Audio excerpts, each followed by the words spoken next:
This might be the cutest pet that I own, and I bet you've never heard of it. So today, let's go over the top 5 most adorable inverts that you have never heard of. My name's Adam, this is Professor Snow, you're watching Wickens Wicked Reptiles. Stick around.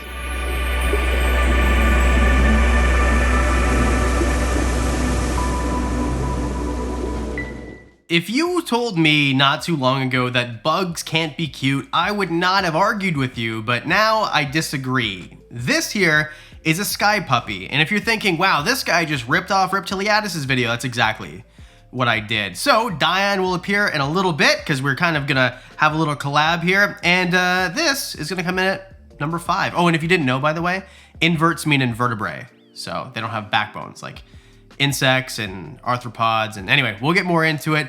Number 5, these are silk moths. They come from silkworms. Now, silkworms are from parts of Asia like Vietnam, and they're often farmed because of silk. They have cocoons. So what happens is they are a worm. They actually get pretty darn big. And then this worm is going to have a cocoon, just like a caterpillar would do. And then it turns into a moth. It's hilarious actually, because this little tiny moth is way smaller than the worms. Now, silk oftentimes come from silkworms. The moths that these are come from a cocoon that is made of the silk. So in places like Vietnam and parts of Asia, they have kind of farms, and they'll take the cocoons, they'll boil them, and then they'll use the thread, they'll kind of unspin the thread from the cocoon, and then they can make garments with the silk. That's why they're called silkworms. Now, I learned something a little bit heartbreaking because I talked to Diane at Reptiliadis about this video, made sure it was okay that I did something so similar to this video. I'll even link his video that he did a couple years ago all about these guys. And what he didn't know at the time, and I know now because of him, is these guys last about 5 to 8 days. And I've had them for 9 days. So unfortunately, Professor Snow might not make it to the end of this video and likely is not going to be alive tomorrow morning. So as a pet, the silkworms are great, and if you have a bunch of them, you can have a bunch of Professor Snows. But if you're looking for a long-term pet, this is definitely not the insect, or I guess invert to you. If you didn't know already, you're gonna find out pretty quick. I am not an expert in inverts. I just want to teach you about the coolest ones so that you can do more research if you choose to get them. I'm the, hey, did you know this exists guy? And then I'll tell you all about Tarantula Cat and Diane at Reptiliadis and a bunch of channels you can research more. But either way, Professor Snow. Should we put him on my shoulder like...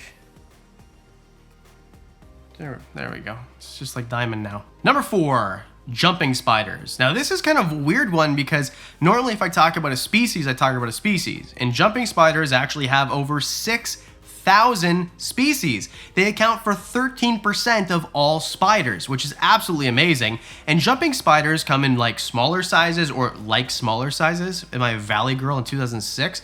Totally. They come in smaller sizes and larger sizes.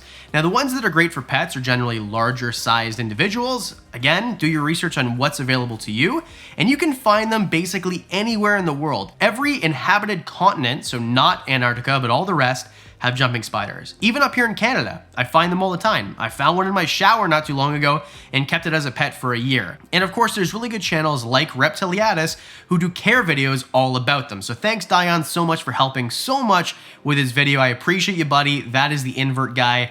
I'm just trying to spread awareness because, I kind of have arachnophobia. I'm not gonna lie, I've never held a tarantula. I have no interest in holding one. It's just not my cup of tea. You can call me a wuss. I'm not gonna argue with you as I handle 15-foot pythons 10 minutes before this. But either way, I get it. They're really cool, just not for me. But with jumping spiders, because they're so cute, I am not afraid of them at all. I'll handle one, no problem. I don't know what it is. Their faces are just so darn adorable. They have 8 legs, they have 8 eyes, just like every other spider that I know of anyway. But you can keep them in small, like acrylic type enclosures, or even small glass ones if you wanted like a nano, something like that. But they don't take a lot of space, and generally, for most species, again, do your research, you just throw in an insect once a week, wham bam, Bob's your Uncle Fran's your aunt, you got yourself a happy jumping spider. That's it. Oh, before we move on to the next one, I want to know in the comments section, what is your favorite species of super cute invert and why are they the cutest? Let's move on. Number 3, isopods. Now we're going to talk about the land dwelling isopods. The the ones that are particularly cute, like zebras and rubber duckies. Now, rubber ducky isopods are one of the fastest growing isopods in terms of popularity, and this is for good reason. Look how freaking cute they are. There's even stuffed animals of these particular species that you're allowed to have, or you can go out and buy anyway.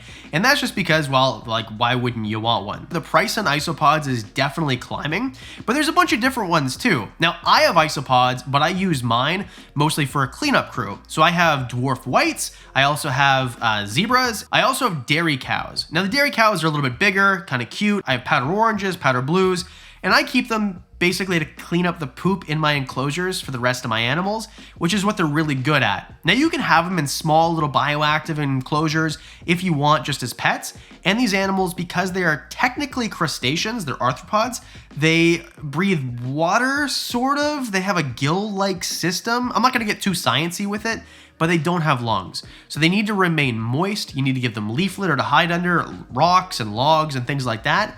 And if you're wondering, because I've always wondered and I looked it up and now I know, the reason that you can have, say, a crested gecko and the poop is bad, and then you have the isopod eat that crested gecko poop, well, what happens with the isopod poop? Doesn't that need to be cleaned up? Well, not really, because it's fertilizer for the plants. So really what you're doing is you're turning lizard poop into fertilizer via isopods. And if you're wondering, those roly-polies that you found in your backyard as a kid, are those isopods? That's exactly what they are. And I've actually used those. Every isopod I find in my backyard, I toss it in my outdoor tortoise enclosure, and it helps clean up the poop in there as well.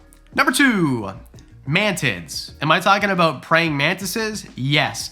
And other mantids in this family, I guess, or genus, or several genuses. The thing with mantids is that I would check your laws, because a lot of places there are laws against a lot of certain species of these mantids. For example, orchid mantids, which are the most beautiful in my opinion, are very illegal in a lot of places. Why?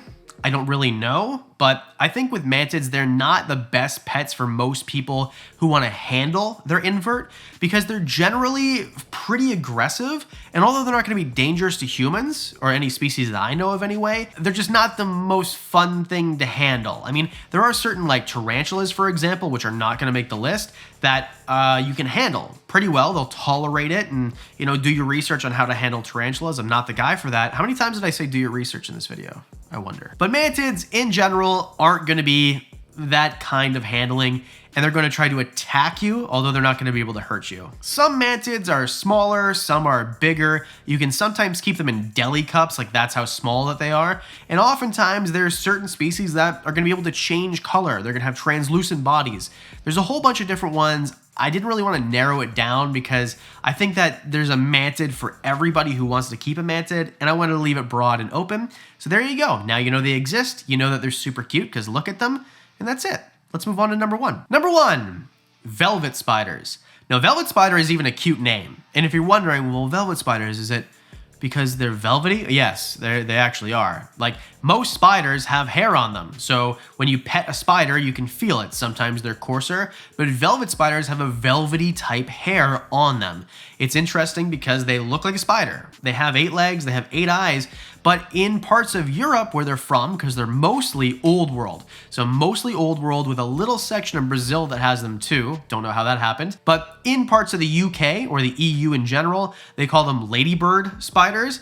Now, okay, first of all, I have a question. Why do you guys call ladybugs ladybirds? Ladybug makes sense. It's a bug, not a bird.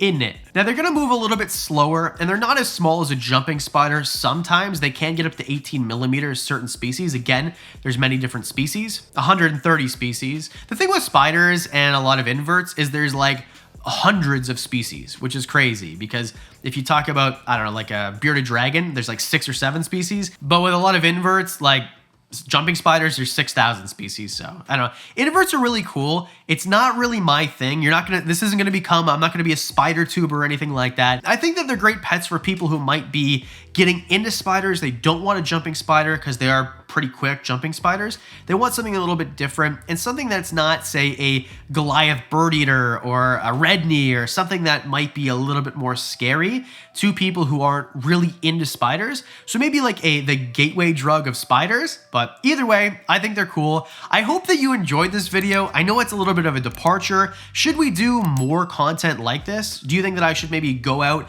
and find a collaborator? Maybe I go to Dion's place or collab with Tarantula Cat or maybe Richard of the Tarantula Collective. There's a video right here we did a couple years ago.